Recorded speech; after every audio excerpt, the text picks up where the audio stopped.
Everyone, ನಾನು ನಿಮ್ಮ ಸಂದರ್ಶಿನಿ ಸ್ವಾಮಿ. ನಿನಗೆ ನೀ ಹೆನಗೆ ಕಥೆಯ ಮುಂದುವರೆದ ಭಾಗ. ಅದಕ್ಕೂ ಮೊದಲು ನನ್ನ ಕಥೆಗಳು ನಿಮಗೆ ಇಷ್ಟವಾಗಿದ್ದರೆ ತಪ್ಪದೆ ಕಮೆಂಟ್ ಮಾಡಿ, ಲೈಕ್ ಮಾಡಿ, ಶೇರ್ ಮಾಡಿ. ಹಾಗೆ ನನ್ನ ಚಾನಲ್ಗೆ ಹೊಸಬರಿದ್ದರೆ ಸಬ್ಸ್ಕ್ರೈಬ್ ಆಗಿ ಪಕ್ಕದಲ್ಲಿರುವ ಬೆಲ್ ಐಕನ್ನ ಕ್ಲಿಕ್ ಮಾಡಿ. ಇದರಿಂದ ನನ್ನೆಲ್ಲ ಕಥೆಗಳ ನೋಟಿಫಿಕೇಷನ್ ನಿಮಗೆ ಸಿಗುತ್ತೆ.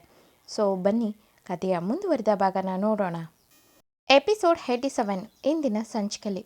ಇಂದು ಸ್ವರ್ಣ ಅವರ ಸಮಾಧಿ ಬಳಿ ಬಂದಿದ್ದ ವಿಷಯ ಹೇಳಿದ್ದು ಕೇಳಿ ದೀಪಕ್ಕೆ ಆಶ್ಚರ್ಯ ಆಗಿತ್ತು. ಜೊತೆಗೆ ಇಂದುಗೆ ಅಗಸ್ತ್ಯನ ಕಂಡ್ರೆ ಇಷ್ಟ ಅನ್ನೋ ಸಂಗತಿ ತಿಳಿತು. ಆದರೆ ಸಮಯ ಸಂದರ್ಭ ಇಬ್ಬರನ್ನ ವಿಲ್ಲನ್ ಥರ ಮಾಡುತ್ತಿರೋದ್ರಿಂದ ಇಬ್ಬರು ಕೂತು ಸ್ವಲ್ಪ ಸಮಯ ಮಾತಾಡಲಿ ಎಂದು ಹೇಗಾದರೂ ಇಬ್ಬರು ಮೀಟ್ ಮಾಡಿಸ್ಬೇಕು ಎಂದು ಯೋಚಿಸಿದ್ದ. ಇಂದು ಅವಳ ಅಸಿಸ್ಟೆಂಟ್ಗೆ ನಾಳೆ ನಿನ್ನ ಮೀಟ್ ಮಾಡ್ತಿದ್ದೀನಿ, ಹಾಗೆ ಅಗಸ್ತ್ಯ ಮೀಟ್ ಮಾಡಿ ವಿಷಯ ತಿಳಿಸ್ತೀನಿ ಅಂದಿದ್ದು ದೀಪಕ್ಕು ಕೂಡ ಗೊತ್ತಾಗಿತ್ತು ಮುಂದೆ. ಅದಕ್ಕೆ ದೀಪಕ್ ಇಂದು ಅಸಿಸ್ಟೆಂಟ್ಗೆ ಕಾಲ್ ಮಾಡಿ ಅವಳು ಸೇರಿ ಪ್ಲ್ಯಾನ್ ಮಾಡಿ ಇಂದು ಮತ್ತೆ ಅಗಸ್ತ್ಯನನ್ನು ಒಂದು ಮಾಡಬೇಕು ಎಂದುಕೊಂಡಿದ್ರು. ಆದರೆ ಮಾಮೂಲಿ ಇಂದು ಅಲ್ಲ ಎಂದು ತಿಳಿದ ಅಮರ್ ಮೊದಲು ಹುಡುಕಿ ಬಂದಿದ್ದೆ ಇಂದು ಅಸಿಸ್ಟೆಂಟ್ನ. ಯಾಕಂದರೆ ಅವಳನ್ನು ಬಿಟ್ಟರೆ ಇಂದು ಆರ್ಡರ್ ಫಾಲೋ ಮಾಡೋರು ಸದ್ಯಕ್ಕೆ ಯಾರೂ ಇರಲಿಲ್ಲ. ಹಾಗಾಗಿ ಇಂದು ಅಸಿಸ್ಟೆಂಟ್ನ ಹುಡುಕಿ ಬಾಯಿ ಬಿಡಿಸೋಕೆ ನೋಡ್ದ. ಬಟ್ ಹುಡುಗಿ ಬಾಯಿ ಬಿಡದೆ ಮೊದಲು ದೀಪಕ್ಕೆ ಮೆಸೇಜ್ ಮಾಡಿ ರೆಸಾರ್ಟ್ಗೆ ಕರ್ಕೊಂಡು ಬರ್ತೀನಿ, ಅಲ್ಲಿಂದ ಅಗಸ್ತ್ಯ ಸರ್ನ ಕಳಿಸಿಬಿಡಿ ಎಂದಿದ್ದು. ಹಾಗಾಗಿ ದೀಪಕ್ ಅಷ್ಟು ಬೇಗ ಅಗಸ್ತ್ಯನನ್ನು ಕಳಿಸಿ ಅಮರ್ಗೆ ಯಾವುದೇ ಕ್ಲೂ ಇಲ್ಲದಂತೆ ಮಾಡಿದ. ಇಂದು ಒಬ್ಬಳೇ ಇದ್ದಾಳೆ ಅಂದರೆ ನಂಬಲ್ಲ ಅಂತಾನೆ ಅವನ ಆಫೀಸ್ ಸ್ಟಾಫ್ ಒಬ್ಬಳನ್ನು ಕರೆದು ಸಹಾಯ ತಗೊಂಡಿದ್ದ. ಆ ಹುಡುಗಿಗೆ ಮೊದಲಿಂದ ದೀಪಕ್ ಫ್ಯಾಮಿಲಿ ತುಂಬ ಸಹಾಯ ಮಾಡಿದ್ರಿಂದ ಅಮರ್ ಎಷ್ಟೇ ಟಾರ್ಚರ್ ಮಾಡಿದ್ರು ಆ ಹುಡುಗಿ ಬಾಯಿ ಬಿಡದೆ ಎಲ್ಲ ಸಹಿಸಿದ್ಲು. ದೀಪಕ್ ಅದನ್ನೆಲ್ಲ ನೆನೆದು ಜೋರಾದ ಉಸಿರು ಬಿಟ್ಟು ಇನ್ನು ಆ ದೇವರೇ ಕಾಪಾಡಬೇಕು ಎಂದು ಅಲ್ಲಿಂದ ಹೊರಡ್ತಾನೆ. ಇತ್ತ ಮನೆಗೆ ಬಂದ ಅಗಸ್ತ್ಯ ರೂಮ್ಗೆ ಬಂದವನಿಗೆ ಒಂದು ಕಡೆ ಆತಂಕ, ಏನೋ ಈಳೋಕೆ ಆಗದಂಥ ತಳಮಳ ಅವನನ್ನು ಆವರಿಸಿತು. ಇತ್ತ ತುಸು ತಡವಾಗಿ ಎಚ್ಚರಕೊಂಡ ಇಂದು ಕಣ್ ತೆರೆದು ನೋಡಿದ್ರೆ ದೊಡ್ಡ ಶಾಕ್ ಆಗಿತ್ತು. ನಾನು ಮತ್ತೆ ಇಲ್ಲಿಗೆ ಹೇಗೆ ಬಂದೆ ಎಂದು. ಬೇಗ ಎದ್ದವಳು ತಲೆ ಒಮ್ಮೆಲೆ ಗಿರ್ರೆಂದು ತಿರುಗಿದ್ದು ನೋಡಿ ಏನಾಯಿತು ನನಗೆ ಎಂದು ತುಂಬ ನೆನಪು ಮಾಡ್ಕೊಳ್ಳೋಕ್ಕೆ ಪ್ರಯತ್ನ ಮಾಡಿದ್ಲು. ಆದರೆ ಅವಳಿಗೆ ನೆನಪಾಗಿದ್ದು ಬರೀ ಅಗಸ್ತ್ಯನ ಕಾರ್ಗೆ ಗುದ್ದಿ ನೀರು ಕುಡಿದು ಅವನ ಕಾರ್ನಲ್ಲಿ ಕೂತಿದ್ದಷ್ಟೇ ಬಿಟ್ಟರೆ ಹುಡುಗಿಗೆ ಯಾವುದೇ ನೆನಪು ಬರಲಿಲ್ಲ. ಒಮ್ಮೆ ತಾನಿದ್ದ ರೂಮ್ನ ಸುತ್ತ ನೋಡಿ ಈ ಕೊಂಪೆಗೆ ಯಾಕೆ ವಾಪಸ್ ಬಂದೆ ಎಂದವಳು ಸುತ್ತಲೂ ನೋಡಿದ್ಲು. ಅಲ್ಲಿ ಯಾವುದೇ ಅವಳ ಬ್ಯಾಗ್ ಆಗಲಿ ಫೋನ್ ಆಗಲಿ ಕಾಣಲಿಲ್ಲ. ಕೋಪದಲ್ಲೇ ತುಸು ನಿಧಾನಕ್ಕೆ ನಡೆದ ಹುಡುಗಿ ವಾಶ್ರೂಮ್ಗೆ ಹೋಗಿ ಫ್ರೆಶ್ ಆದವಳಿಗೆ ಏನೋ ತನ್ನ ದೇಹದಲ್ಲಿ ಏನೂ ಸರಿಯಿಲ್ಲ ಅನಿಸಿತು. ಅದರ ಬಗ್ಗೆ ಹೆಚ್ಚಾಗಿ ತಲೆ ಕೆಡಿಸ್ಕೊಳ್ಳದೆ ಬೇಗ ಹೊರಗೆ ಬಂದವಳು ಸೀದಾ ಮಹಡಿಯಿಂದ ಕೆಳಗೆ ಇಳಿಯುತ್ತಾಳೆ. ಅಲ್ಲಿ ಒಡವೆ ಸೀರೆ ಎಲ್ಲ ಇಟ್ಕೊಂಡು ಅಮರ್ ತಾಯಿ ನೋಡುತ್ತಾ, ಅತ್ತೆ ಇದು ಚೆನ್ನಾಗಿದೆ ಅಲ್ವಾ ಎಂದು ನೋಡುತ್ತಿದ್ದರೆ ಇನ್ನೂ ಕೆಲವು ಮುಖಗಳು ಹೊಸದು ಎಂದುಗೆ. ಅದರಲ್ಲಿ ಅಣ್ಣ ಅತ್ತಿಗೆ ಕೂಡ ಅವರ ಜೊತೆಯಾಗಿ ಕೂತಿರೋದು ನೋಡಿದ ಹುಡುಗಿಗೆ ಕೋಪ ತಡೆಯೋಕ್ಕಾಗಲಿಲ್ಲ. ಎಲ್ಲರ ಮುಖ ನೋಡಿದ ಹುಡುಗಿ ಕೋಪದಲ್ಲೇ ಕಿಚನ್ಗೆ ಹೋದವಳು ಹೊಟ್ಟೆ ಹಶ್ವಾದ್ರಿಂದ ತಿಂಡಿ ತಾನೇ ಬಡಿಸ್ಕೊಂಡು ಎಲ್ಲರ ಮುಂದೆನೂ ಟೇಬಲ್ ಮೇಲೆ ಕೂತು ತಿನ್ನೋಕ್ಕೆ ಶುರು ಮಾಡಿದ್ಲು. ಆದರೆ ಆಗಷ್ಟೇ ಹೊರಗಿಂದ ಬಂದ ಅಮರ್ ಅವಳ ವರ್ತನೆ ನೋಡುತ್ತಾ ನಿಂತಿದ್ದ. ಕೈ ಕಟ್ಟಿ ಹಲ್ಲೆ. ಇಂದು ಕೆಲಸದವರನ್ನ ಕರೆದು ಜ್ಯೂಸ್ ಮಾಡ್ಕೊಂಡು ಬನ್ನಿ ಎಂದವಳು ಡೈನಿಂಗ್ ಟೇಬಲ್ ಮೇಲಿದ್ದ ಎದ್ದವಳು ಸೀದಾ ಬಂದಿದೆ ಅವರು ಕೂತು ಸೀರೆ ಒಡವೆ ನೋಡುವ ಜಾಗಕ್ಕೆ. ಅವರು ಇವಳ ಮುಖವನ್ನು ನೋಡುತ್ತಿದ್ದರೆ ಅವಳು ಮಾತ್ರ ಒಂದು ಮಾತಾಡದೆ ಸೀದಾ ಸೋಫಾ ಮೇಲೆ ಕೂತು ಅಲ್ಲಿ ಸೀರೆ ತೋರಿಸುವ ವ್ಯಕ್ತಿ ಕರೆದು ಈಗಿನ ಡಿಸೈನ್ಸ್ ಸ್ಯಾರಿ ತೋರಿಸಿ ಎಂದಳು. ಅಲ್ಲಿದ್ದವರು ಅವಳನ್ನೇ ಆಶ್ಚರ್ಯದಲ್ಲಿ ನೋಡುತ್ತಾ ಅಮರ್ ಕಡೆ ನೋಡಿದರು. ಅಮರ್ ಕಣ್ಣಲ್ಲೇ ಎಲ್ಲರಿಗೂ ಸುಮ್ಮನಿರಲು ಹೇಳಿ ಹಾಗೆ ನಿಂತಿದ್ದ. ಆ ವ್ಯಕ್ತಿ ಕೂಡ ಒಮ್ಮೆ ಅಮರ್ ಕಡೆ ನೋಡ್ದ. ಅಮರ್ ತೋರಿಸು ಎನ್ನುವಂತೆ ಸನ್ನೆ ಮಾಡ್ದ. ಇಂದು ಆ ಸೀರೆ ತೋರಿಸುತ್ತಿದ್ದ ಸೇಲ್ಸ್ ಮ್ಯಾನ್ ಹುಡುಗನ ಮುಂದೆ ಚಿಟಿಕಿ ಹೊಡೆದು ಏನು ಮುಖ ನೋಡ್ತಿದ್ಯಾ, ತೋರಿಸು ಅಂದೆ ಅಲ್ವಾ, ತೋರಿಸು ಎಂದು ಗದರಿದ್ಲು. ಆ ಸೇಲ್ಸ್ ಮ್ಯಾನ್ ವ್ಯಕ್ತಿ ಸಾರಿ ಮೇಡಮ್ ಎಂದು ಹೊಸ ಸ್ಯಾರಿ ತೆಗೆದು ತೋರಿಸ್ದ. ಇಂದು ಒಂದೊಂದೇ ತೆಗೆದು ನೋಡಿದ ಸಪ್ಪೆಯಾಗಿ ಮುಖ ಮಾಡಿ ಯಾವುದೂ ಚೆನ್ನಾಗಿಲ್ಲ. ಈ ಚೌಧರಿ ಮನೆಗೆ ಇಂಥ ಸೀರೆನ ತರೋದು ಎಂದವಳು ಅವಳ ಮಡಿಲಲ್ಲಿ ಇದ್ದ ಸೀರೆ ಕೆಳಗೆ ಎಸೆದು, ಬೇರೆ ತರಿಸು, ನಮ್ಮ ಲೆವೆಲ್ಗೆ ತಕ್ಕನಾಗಿ ಎಂದವಳು ಅಮರ್ನ ಒಮ್ಮೆ ಗುರಾಯಿಸಿ ನೋಡಿ ಮೆಟ್ಟಲು ಹತ್ತುತ್ತಿದ್ದ ಹುಡುಗಿ ಕರೆದಿದ್ದು ಅವಳ ಅಜ್ಜಿ. ಇಂದು ವಾಪಸ್ ಬರದೆ ಅಲ್ಲಿ ನಿಂತು ಹಿಂದೆ ತಿರುಗು ನೋಡಿ ಏನು ಎನ್ನುವಂತೆ ಉಬ್ಬಾರಿಸಿದ್ಲು. ಅವಳ ಈ ವರ್ತನೆ ಅಮರ್ಗೆ ತುಸು ಕೋಪ ತರಿಸಿದ್ರು ಅಲ್ಲು ಕಚ್ಚಿ ಸುಮ್ಮನೆ ನಿಂತಲ್ಲೇ ನಿಂತಿದ್ದ. ಆದರೆ ಅಜ್ಜಿ ನಗುತ್ತಾ, ಬಾರಮ್ಮ, ಹಾಗೆ ಒಡವೆನೂ ನೋಡು, ಅವತ್ತು ಸರಿಯಾಗಿ ನೋಡಲಿಲ್ಲ ಅಲ್ವಾ ಎಂದರು.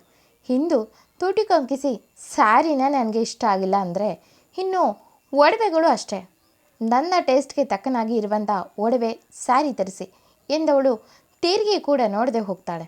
ಅಮರ್ ಕಣ್ಣು ಸಣ್ಣ ಮಾಡಿ ನೋಡುತ್ತಾ ನಿಂತವನು ಆ ಸೇಲ್ಸ್ ವ್ಯಕ್ತಿಗೆ ಬೇರೆ ಹೊಸ ಕಲೆಕ್ಷನ್ ತರಿಸಿ ಎಂದವನು ಸೀದಾ ಇಂದು ರೂಮ್ ಕಡೆ ಹೋಗ್ತಾನೆ. ಇಂದು ಕೋಪದಲ್ಲಿ ಬೆಡ್ ಮೇಲೆ ಕೂತು ಅವಳು ಹೊರಗೆ ಹೋಗುವಾಗ ಆ ಮನೆಯ ಕೆಲಸದ ಹೆಂಗಸರು ಮಾತಾಡಿಕೊಳ್ಳೋದನ್ನು ನೆನೆದ್ಲು. ಅಯ್ಯೋ, ಆ ಹುಡುಗಿ ಅಮರ್ ಸರ್ ಕಣ್ಣು ತಪ್ಪಿಸ್ಕೊಂಡು ಹೊರಗೋಗಿದ್ರೆ ಅವಳ ಗಂಡನೇ ಅಮರ್ ಸರ್ಗೆ ಕಾಲ್ ಮಾಡಿ ಅವರಿರೋ ಅಡ್ರೆಸ್ ಹೇಳಿದ್ದಾನೆ. ದುಡ್ಡು ಏನು ಬೇಕಾದರೂ ಮಾಡುತ್ತೆ ಅಲ್ವಾ. ಚೌಧರಿ ಫ್ಯಾಮಿಲಿ ಮುಂದೆ ಆ ಹುಡುಗನ ಫ್ಯಾಮಿಲಿ ಅಷ್ಟೇನೂ ಇಲ್ವಂತೆ. ಎಷ್ಟಾದರೂ ಈ ಹುಡುಗಿ ಈ ಮನೆಗೆ ಸೇರಿದವಳು, ಯಾಕೀಗೆ ಮನೆ ಬಿಟ್ಟು ಕದ್ದು ಮುಚ್ಚಿ ಹೋಗಬೇಕು ಎಂದು ಅವರವರ ಮನಸ್ಸಿಗೆ ತಕ್ಕಂತೆ ಮಾತಾಡ್ತಿದ್ರು. ಇಂದುಗೆ ಆ ಮಾತನ್ನು ಅರ್ಗಿಸ್ಕೊಳ್ಳೋಕ್ಕಾಗಲಿಲ್ಲ. ಅಗಸ್ತ್ಯವರು ನನ್ನ ವಾಪಸ್ ಇಲ್ಲಿಗೆ ಕಳಿಸಿದ್ರಾ ಅಂದರೆ ನನ್ನ ಅಷ್ಟು ದ್ವೇಷ ಮಾಡ್ತಾರಾ ಎಂದುಕೊಂಡವಳ ಕಣ್ಣೀರು ಕೆನ್ನೆ ಸೋಕಮ್ಮನ್ನು ಒರೆಸಿ ಒಮ್ಮೆ ಕೆಳಗೆ ನೋಡಿದ್ಲು. ಎಲ್ಲರೂ ಖುಷಿಯಾಗಿ ಇರೋದು ನೋಡಿದ ಇಂದುಗೆ ತನ್ನ ಪರಿಸ್ಥಿತಿ ನೆನೆದು ಬೇಸರ ಆದರೂ ಇನ್ನಷ್ಟು ಬೇಸರ ಆಗಿದ್ದು ಯಾರನ್ನ ಹುಡುಕಿ ಹೋಗಿದ್ನೋ ಅವರೇ ತನ್ನನ್ನು ಈ ಜಾಗಕ್ಕೆ ವಾಪಸ್ ಕಳಿಸಿದ್ದಾರೆ ಎಂದು ತಿಳಿದಾಗ ಇನ್ನಷ್ಟು ಬೇಸರ ಆಗಿತ್ತು. ಹಾಗೆ ಇನ್ನು ನನಗಾಗಿ ಬದುಕಬೇಕು ಎಂದುಕೊಂಡು ಅವರಿಗೆ ನಾನು ಬೇಡವಾದ ಮೇಲೆ ನನಗೂ ಅವರು ಬೇಡ ಎಂದು ಅದೇ ಕೋಪದಲ್ಲೇ ಬಂದು ತಿಂಡಿ ತಿಂದು ಇಲ್ಲದಿರೋ ಆ್ಯಟಿಟ್ಯೂಡ್ ತೋರಿಸಿದ್ಲು ಎಲ್ಲರ ಮುಂದೇನು. ಅವಳು ಬೆಡ್ ಮೇಲೆ ಕೂತಿರುವಾಗಲೇ ಅಮರ್ ಡೋರ್ ನಾಕ್ ಮಾಡಿ ಒಳಗೋಗಿ ಹಿಂದೂ ಎಂದ. ಇಂದು ತನ್ನ ಕಣ್ಣನ್ನು ಒರೆಸ್ಕೊಂಡು ಏನು ಎನ್ನುವಂತೆ ಅವನನ್ನೇ ನೋಡಿದ್ಲು ಉಪ್ಪುಗಂಟಕಿ. ಅಮರ್, ಯಾಕೀಗೆ ಬೇಜಾರಾಗಿದ್ದೀರಾ ಎಂದ. ಇಂದು ಬೇಜಾರು ಯಾಕೆ, ನನಗೆ ನನ್ನದು ಅಂತ ಏನೂ ಇಲ್ಲ ಅಲ್ವಾ, ಅದಕ್ಕೆ ಬೇಸರ ಎಂದಳು. ಅಮರ್ ಅವಳ ಮುಂದೆ ಸೋಫಾದ ಮೇಲೆ ಕೂತು, ನನಗೆ ಗೊತ್ತು ಇಂದು ನಿಮ್ಮ ಡ್ರೀಮ್ ಅದು ಅಂತ, ಆದರೆ ಅದನ್ನು ಯಾಕೆ ಕದ್ದು ಮುಚ್ಚಿ ಹೋಗಿ ಮಾಡಬೇಕು. ನಮ್ಮಿಬ್ಬರ ಮದುವೆ ಆದಮೇಲೆ ನಮ್ಮ ಫ್ಯಾಷನ್ ಡಿಸೈನಿಂಗ್ ಆಫೀಸ್ ನಿಮ್ಮದೇ. ಅಲ್ಲೇ ನಿಮ್ಮ ಆಸೆ ಕನಸುಗಳನ್ನು ವಿಸ್ತಾರ ಮಾಡಿ. ನಿಮಗಿರೋ ಟ್ಯಾಲೆಂಟ್ಗೆ ಒಂದೇ ವರ್ಷಕ್ಕೆ ಅದು ಕೂಡ ಟಾಪ್ 1ನಲ್ಲಿರುತ್ತೆ ಎಂದ. ಇಂದು ಅವನ ಮಾತನ್ನು ಕೇಳಿ ಇವನು ಏನು ಮಾತಾಡ್ತಿದ್ದಾನೆ, ನಾನು ಹೋಗಿದ್ದು ಅಗಸ್ತ್ಯ ಅವ್ರನ್ನ ಮೀಟ್ ಮಾಡಿ ಅವ್ರ ಜೊತೆ ಬಾಳೋಕೆ, ಆದರೆ ಇವನು ಹೇಳ್ತಿರೋದು ನೋಡಿದ್ರೆ ಬೇರೆಯೇ ಇದೆ ಎಂದುಕೊಂಡ ಹುಡುಗಿ ಅಮರ್ನ ತುಸು ವಿಚಿತ್ರವಾಗಿ ನೋಡಿದ್ಲು. ಅಮರ್ ಅವಳ ಮೌನನ ಬೇರೆ ಥರ ಅರ್ಥ ಮಾಡಿಕೊಂಡು, ನಿಮಗೆ ಇದರಲ್ಲಿ ಯಾವುದೇ ಡೌಟ್ ಬೇಡ ಎಂದು, ನಮ್ಮ ಫ್ಯಾಮಿಲಿನಲ್ಲಿ ಹೆಣ್ಣು ಮಕ್ಕಳು ಕೂಡ ಬಿಸ್ನೆಸ್ನ ನೋಡ್ಕೋಬೋದು. ಅದಕ್ಕೆ ಉದಾಹರಣೆ ನಮ್ಮ ಅಜ್ಜಿ. ತಾತ ಹುಷಾರಿಲ್ಲದೆ ಇದ್ದಾಗ ಅವರೇ ಮುಂದೆ ನಿಂತು ಇಷ್ಟು ಬೆಳೆಸಿದ್ದಾರೆ. ನಿಮಗೆ ನಿಮ್ಮದೇ ಗುರಿ ಮುಟ್ಟುವ ಹಂಬಲ ಇದೆ, ಆದರೆ ಅದನ್ನು ನಮ್ಮ ಕಂಪನಿನಲ್ಲಿ ಮಾಡಿ ಅಂತಲೇ ಹೇಳ್ತಿದ್ದೀನಿ ಅಷ್ಟೇ.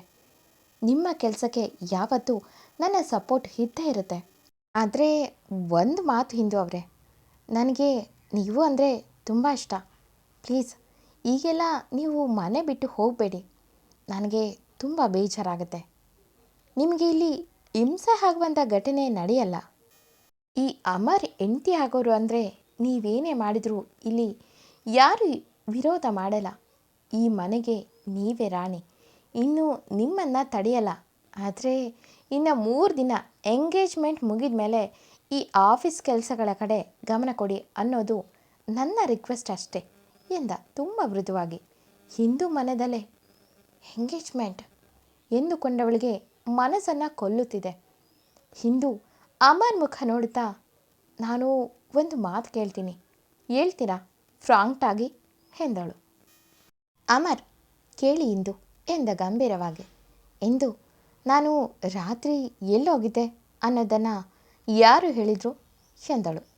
ಅಮರ್ ಸಣ್ಣಗೆ ನಗುತ್ತಾ, ಯಾಕೆ, ಅವ್ರಿಗೆ ಪನಿಷ್ಮೆಂಟ್ ಕೊಡ್ತೀರಾ ಎಂದವನು, ನೀವು ಎಷ್ಟೊತ್ತಾದರೂ ರೂಮ್ನಿಂದ ಹೊರಗೆ ಬಾರದ್ದು ನೋಡಿ ರೂಮ್ ಡೋರ್ ಹೊಡೆದು ಒಳಗೋಗಿ ನೋಡಿದ್ರೆ ಅಲ್ಲಿ ನೀವಿರಲಿಲ್ಲ.